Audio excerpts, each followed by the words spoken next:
A point move such that its displacement as a function of time given है।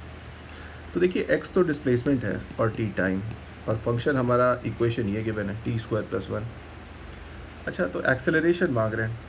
थोड़ा सा इस question में ट्रिक्स लगाने पड़ेंगे, तभी जाके आंसर आता है। मैं क्या करता हूँ, मैं लिखता हूँ दोनों साइड, लेफ्ट हैंड साइड और right hand side of the equation, दोनों को टाइम के साथ डिफ्रेंशिएट कर देते हैं। तो with respect to time let's do this. X square का जो डिफरेंशियल होगा टाइम के साथ वो होगा 2x into D X by D T. T square का जो डिफरेंशियल होगा that will just be 2t, और 1 का तो ज़ीरो हो जाएगा, है ना। हम यहाँ पे t 2 और 2 काट सकते हैं क्लियरली। तो ये जो D X by D T term है ये वेलोसिटी होता है, तो मैं लिख सकता हूँ ना कि x इंटू वेलोसिटी जो आ रहा है वो टाइम आ रहा है। ऐसे भी कह सकता हूँ यहाँ पे कि कि जहाँ भी मुझे v की ज़रूरत पड़ेगी वहाँ पे मैं बाद में चल के t बाई एक्स यूज़ कर सकता हूँ, और ज़रूरत पड़ेगी इसलिए मैं ऐसा लिख रहा हूँ। ठीक है, ये याद रखिएगा, इसको पिन कर लीजिए दिमाग में। अब आगे चलते हैं यहाँ से। तो X V is equal to T आ गया मुझे। अब मैं एक बार इसको भी डिफ्रेंशिएट करता हूँ, फिर से differentiate with respect to time this particular equation. Product rule से करें, x को u मान लें और v को v मान लें, u इंटू वी वाला जो प्रोडक्ट रूल फॉर्मूला है उससे करते हैं। क्या आएगा x D V by D T plus v D X by D T, और राइट हैंड साइड में तो टाइम ही है तो वो तो टाइम के साथ डिफ्रेंशिएट होकर 1 हो जाएगा, वो ख़त्म हो गया।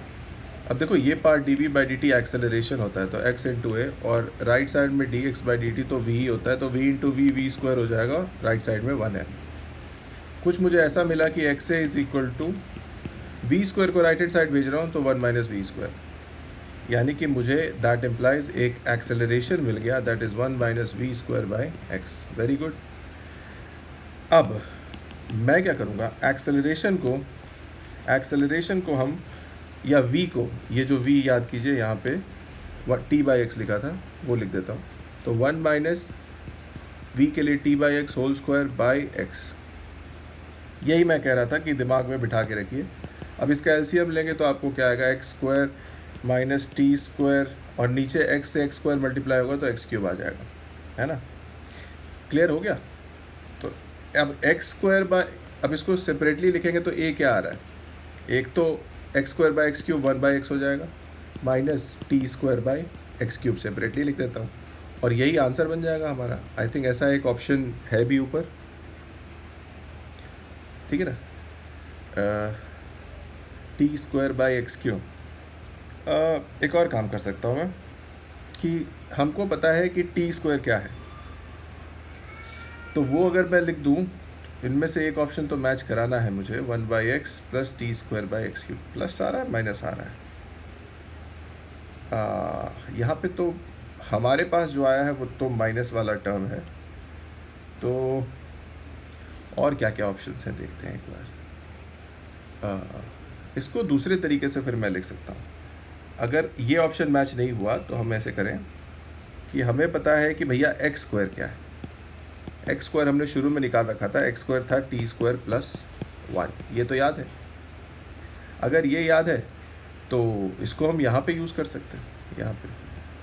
तो इस इक्वेशन में अगर मैं एक्स स्क्वायर को लिख दूँ, ध्यान रखिएगा थोड़ा सा, कि टी स्क्वायर प्लस 1 और माइनस टी स्क्वायर तो है, ये तो कट गया और नीचे एक्स क्यूब आ गया, तो ये हो सकता है कि ये ऑप्शन हम सेलेक्ट कर लें, 1 बाई एक्स क्यूब।